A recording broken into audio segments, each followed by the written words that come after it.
Desde el séptimo día. Comentario de Alfredo Boxia Paz. La brutal sinceridad del crimen.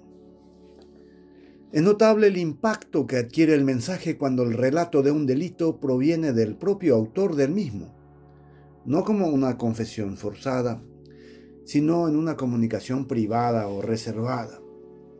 Una investigación periodística o judicial podrá describir con detalles exactos un asesinato, pero jamás superará la fuerza de una grabación con la inconfundible voz del asesino contando cómo lo hizo. Situaciones de este tipo pueden o no tener valor jurídico según el contexto, pero suelen tener la potencia de lo irreversible. Muestran la realidad emergiendo de forma brutal, diluyendo los desmentidos y disimulos.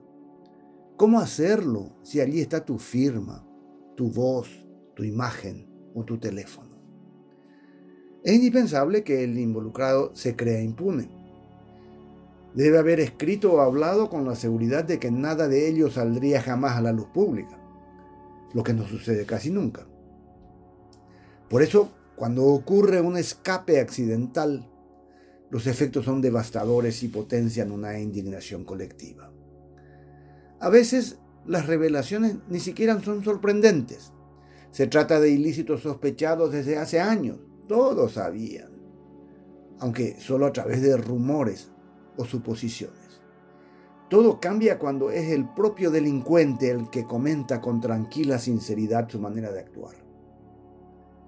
La primera vez que tuvimos esta experiencia fue el 22 de diciembre de 1992, cuando fueron descubiertos los llamados archivos del horror.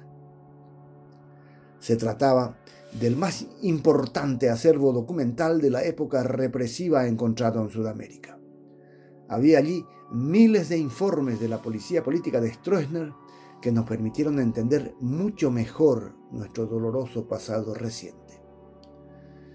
Esos documentos, elevados a la superioridad, solían terminar con la frase «es mi informe», lo que inspiró el título de un libro sobre el contenido del archivo. Augusto Roa Bastos escribió en el prólogo de dicha obra que los papeles encontrados eran un acta de acusación libre de toda sospecha de parcialidad, tergiversación o dolo. El propio terror es el que escribe la crónica de su reinado genocida. La dictadura de más de un cuarto de siglo ofrece a las generaciones el testimonio piramidal, la tabla de sus crímenes como la última prueba, para siempre irrefutable y veraz hasta en sus faltas de ortografía. La sinceridad del crimen es la más honesta de todas. Aquella que ha sido escrita sin pensar que algún día saldría de los ámbitos confidenciales en donde se originó. Tal cosa no había ocurrido jamás en la historia de este país. Lo volvimos a experimentar a fines de 2017, cuando se hicieron públicos los audios filtrados del celular de Raúl Fernández Lipman, secretario de Óscar González Daer, entonces presidente del Jurado de Enjuiciamiento de Magistrados.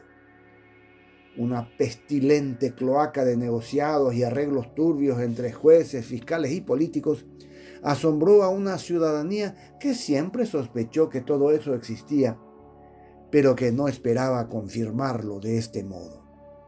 Las inflexiones de voz, el tono coloquial, el yopará cargado de jerga jurídica usado por el partner y sus interlocutores otorgaban una validez incontestable a lo que se escuchaba.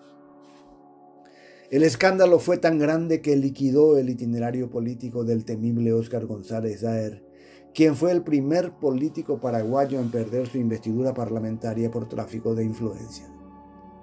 Aquellos célebres audios conmocionaron a la opinión pública de modo mucho más efectivo que ninguna otra forma de comunicación. Es lo que está ocurriendo ahora con los chats extraídos del teléfono de Lalo Gómez. Esos mensajes con estilo fronterizo, esos saludos masónicos, esas amenazas implícitas, esa sumisión de lacayos de los jueces y fiscales ante el gran distribuidor de regalos, cargos y protección en la justicia son relevantes para la historia. Si los audios del jurado de enjuiciamiento de magistrado demostraban cómo los políticos manejan a la justicia, los chats de Lalo evidencian cómo los narcos manejan a los políticos. Siendo así, poco importa que tengan o no valor en un juicio. Ojalá se divulguen todos, que sea tan escandaloso que resulte imposible no hacer nada.